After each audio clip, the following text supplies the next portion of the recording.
Hello TV fam, magandang umaga sa inyong lahat. Today is what is today? Currently Wednesday.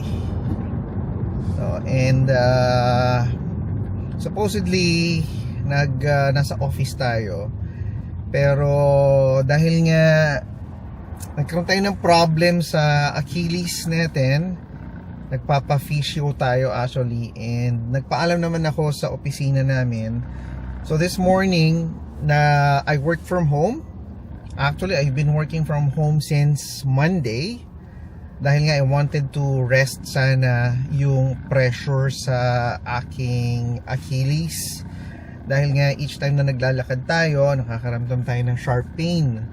So since last week nag-attend na ako ng physio, and medyo na-aggravate nga siya over the weekend. And so nung nag-attend ako ng physio ko nung Monday, medyo hirap na talaga ako maglakad noon. In-advise ako na to do another session, an RMT session today, to help soothe yung pain na nararamdaman natin sa Achilles natin. So far, nung nag-physio ako ng Monday, na-relieve naman siya kahit papano. And then sinamahan natin ng paggamit ng I think yung gamot na ginamit ko is naproxen, no? So to remove yung I think swelling doon sa tendon. And so far it's working. I feel better today compared nung previous days, kasi medyo talagang hirap maglakad. Ngayon it's more tolerable as long as malambot yung sole nung yung sapatos. Okay yung nararamdaman ko at nakakalakad ako ng medyo maayos-ayos. You know, today is currently 11:10 a.m. in the morning, and ang session natin is at 11:30. So yung session natin would run for 45 minutes. And ang kagandahan nito, ito lang yung isa sa mga talagang gusto natin na benefit, no, na nare-reap natin dito sa Canada, is wala tayong binabayaran sa mga gantong klaseng appointments. So talagang zero out, no? wala tayong ni isang kusing na duling ni isang kusing na binabayaran para sa mga gantong session natin. At parte to ng benefits na nare-reap natin, partially given by the government and partially given by our employer, no? So yeah, on the way tayo doon, and then magkakaroon tayo ng 45-minute session. After ng 45-minute session, didiretso na tayo sa office para doon na natin tatapusin yung ating trabaho for the entire day. Yeah, samahan nyo lang ako, no? Pakita ko sa inyo, medyo maganda-ganda tong reviews nung parang clinic na to na pinuntahan natin. At so far so good naman. Maganda yung kanilang service na naibibigay sa kanilang mga kliyente. As a matter of fact nga, no, dahil nga medyo nag-enjoy naman tayo at natutuwa tayo sa serbisyo na binigay. So yan, ang pangalan nung kanilang clinic is Launch Rehab, na naipakita ko na ito actually doon sa previous clip.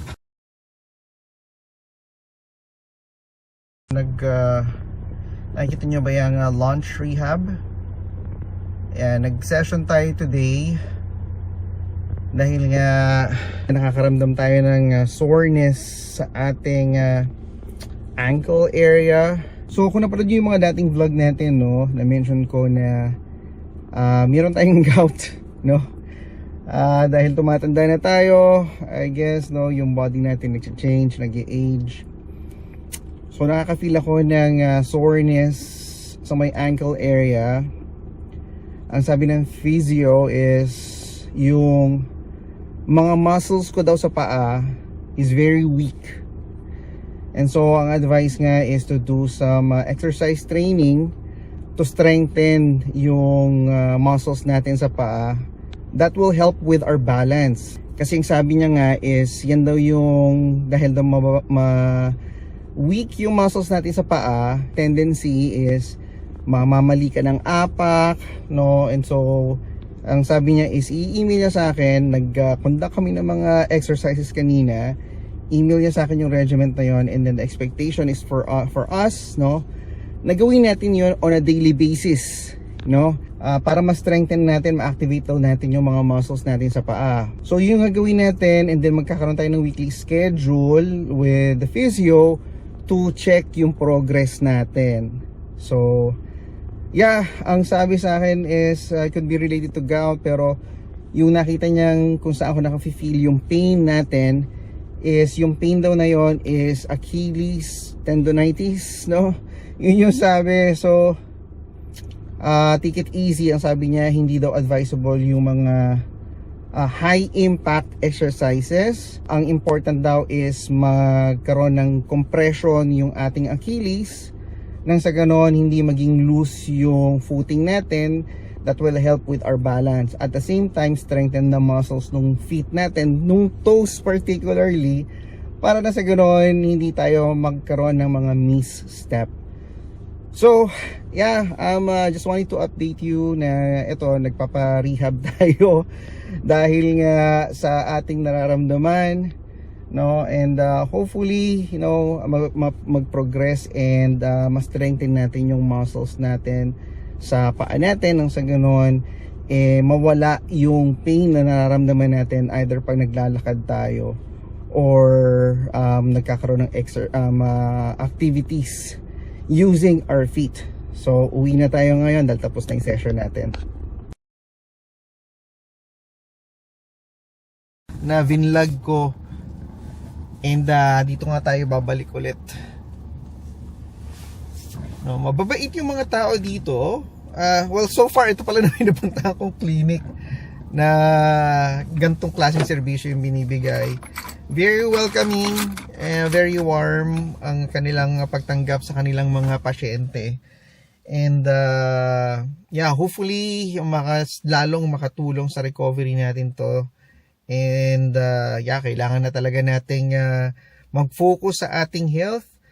Kasi nga naman, tawag dito, ang hirap-hirap talagang consistently, no? Pag umabot ka na kasi sa mga gantong edad na nasa late 30s or mid 40s, yung age na yan, medyo hirap na talagang mag-metabolize ng mga kinakain. So ngayon, magbabawas talaga tayo ng ating kakainin. Talagang focus tayo sa ating health.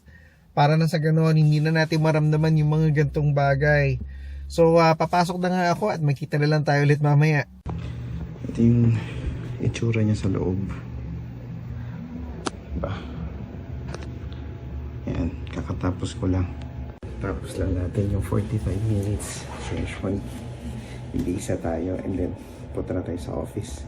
Okay, tapos din ang session natin. In fairness na nakaka-relax. Alam mo yung mga what you call this, yung mga part ng muscle mo na medyo hindi mo nagagamit parate, yun yung parang nakaka-relieve in a sense. Medyo okay siya. I guess mare-recommend natin. Although may option naman talaga tayo to do it na either 60 minutes or 45. Kinawala natin 45 kasi nga kailangan pa natin pumasok. Ayokong masyadong mag-extend dahil Wednesday nga ngayon, and alam niyo naman pag Wednesday sobrang hirap mag-park sa opisina. So on the way na tayo sa office, and hindi pa nagto 12:30. Magandang sign yan. So we have more time makapaghanap ng parking natin sa opisina. Diyos mio. O diba, ito yung mga somewhat na-appreciate mo talaga dito sa Canada dahil first and foremost, wala sa feeling mo o yung feeling na nagigilty ka kasi it's part of your health, really. Hindi siya, pag nasa Pilipinas kasi sobra nananda ako na pag nasa opisina ka, Di ba napansin nyo ba dati yung nahihirapan kayong magpaalam dahil lang sa hiya nyo na kailangan either kung gagawa ka ng gantong mga bagay para sa sarili mo, dapat schedule mo on a weekend. Dito, even on a weekday, dahil nga yung mga tao dito sa Canada, they value yung time mo sa weekend. Lalo na yung mga nagtatrabaho, no? Kasi yung halimbawa, yung mga ganyan, nagko-conduct ng mga physio, yung mga RMT, syempre, meron din silang weekend, di ba? Majority ng mga trabaho dito on a weekend, walang pasok. Kasi nga, weekend is a weekend, di ba? Pag nag-schedule ka ng ganito on a weekday, hindi mo mararamdaman sa opisina or even sa mga boss mo na mahihiya ka. Kasi nga, normal yan dito sa Canada, yung tipong makapag-schedule ka ng ganito to address, you know, certain issues na meron ka sa health mo on a weekday. Granted naman yan as long as magsabi ka, no, that this is for your health. And sa Pilipinas, 'di ba, kailangan meron ka pang mga formal notices. Dito, hindi mo na actually kailangan magbigay ng rason. Plus na lang yon na nagbibigay ng rason, pero highly recommended and accepted dito sa Canada na sabihin mo lang na you need to attend to something personal.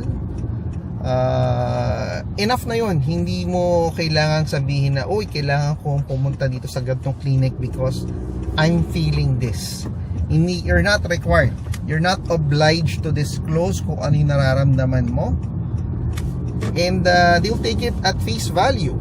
Na sige, no, at least nagsabi ka. So nandito na tayo sa office, maghahanap na tayo ng parking. Hello TV fam, mag-order lang tayo ng burger. Nagpapa-order ng burger si Clark at saka nugget si Cal. So orderan natin sila. Okay, naka-order na tayo. So pipick upin na lang natin yung order natin. So kaya natin pin-reorder para sa ganun mas mabilis. Kasi nga ayaw na nating mag-antay. Sa ganun makauwi tayo kagad ng maaga. Kala mo naman ang layo-layo. Nag-maximize pa rin tayo ng oras natin. So tomorrow nga is our Christmas party. You know, dito sa aking pinagkakatrabahuhan, company Christmas party. Iiwan ko yung sasakyan dito sa opisina and then magra-ride kami ng shuttle going doon sa venue. And then same din yung pag-uwi, magra-ride din ako ng shuttle from the venue going here. And then from here sasakay na tayo sa sasakyan natin para makauwi. Nakikita nyo ba yung yung daan? Mapapansin nyo? Madami ng Christmas decor ngayon. Ayun liwa-liwanag. Nakikita nyo ba dito sa sides? Yung mga Christmas decor. Kung nakita nyo yung Rojas Boulevard, dati yung alam nyo yung madaming mga parol sa mga poste. Ganun yung itsura niya. Festive. Nakakatuwa lang na may ganto kang nadadaanan kasi it adds up doon sa parang feels na nasa December na, Christmas na, Christmas is just around the corner, and konting tulog na lang, bakasyon na tayo. Oh my goodness, kaming dalawa ni Joyce, medyo inaasam-asam na namin talaga yung pagbabakasyon namin this December. Parang hindi ko alam, parang siguro dala na rin yun ng edad, no? Yung parang mas gusto mong after mong magtrabaho, nakakaranas ka ng bakasyon. Kumbaga, nararamdaman mo talaga yung work-life balance. Kinlik ko lang yung app na I'm already here para mag-generate na siya ng code at matrigger na nila yung doon sa drive-thru area na nandito na ako to pick up yung order natin. Hopefully ready na para hindi na tayo mag-antay. Nakita nyo ba yung vlog ni Alwin at Emma? Medyo nakakalungkot na na-experience nila yun. Sana magawa ng paraan na makakuha sila ng reconsideration. So yun nga, kung hindi nyo alam kung anong nangyari kay Alwin, nagpa-follow up sila ng papers nila, yung PGWP. Yeah, and nakakuha sila ng response. Unfortunately, yung nakuhang news ni Alwin is rejected yung kanilang application.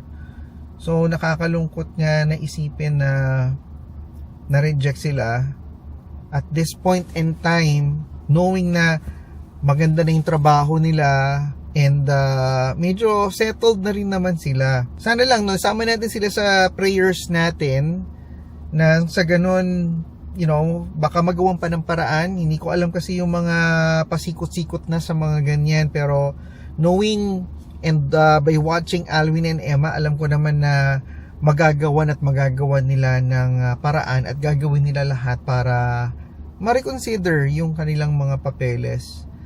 Pero yung timing lang parang kasing napaka-off, lalo mong magki-Christmas tapos makakakuha ka ng news na gano'n. Kahit ako nung nakita ko yung news na yon, medyo nalungkot ako. Kasi nga yun yung parang pinapakaasam-asam nila na sana makuha na nila yung kanilang permit at matuloy-tuloy lang nila yung kanilang buhay dito hanggang sa maka-apply sila for PR. So, hopefully, again, sama natin sila sa prayers natin. Thank you. Yeah. Check lang natin yung order. Okay. Kompleto ang order. Anyway, yung sinasabi ko nga na nabitin tayo, kinuha lang natin yung order natin. Na isama natin sila, Alwin and Emma, sa prayers natin, sa mga subscribers natin. Alam ko na nanonood din naman kayo sa kanila dahil nga pare-pareho lang naman kami ng storya in a sense wherein ang vlog namin really is all about ang life namin dito sa Canada. Yeah, hopefully ma-resolve in due time and pagdasal natin na magkaroon sila ng peace of mind, peace of heart, at saka wag sana silang mawalan ng loob, wala ng loob sa kanilang pangarap na dito ng manirahan. Yeah, yun lang. Gusto ko lang ma-made mention kasi nga sabi ko nga kanina sa inyo na kahit ako nalulungkot ako nang nakita ko yung title nga, napaklik kagad ako nung nakita ko na ganun yung nangyari. So we'll see how it goes, really hoping for the best for them and their family. Yan, nandito na tayo. Mamaya na lang ulit. City of mine, how I love the city of mine. It never gets me down.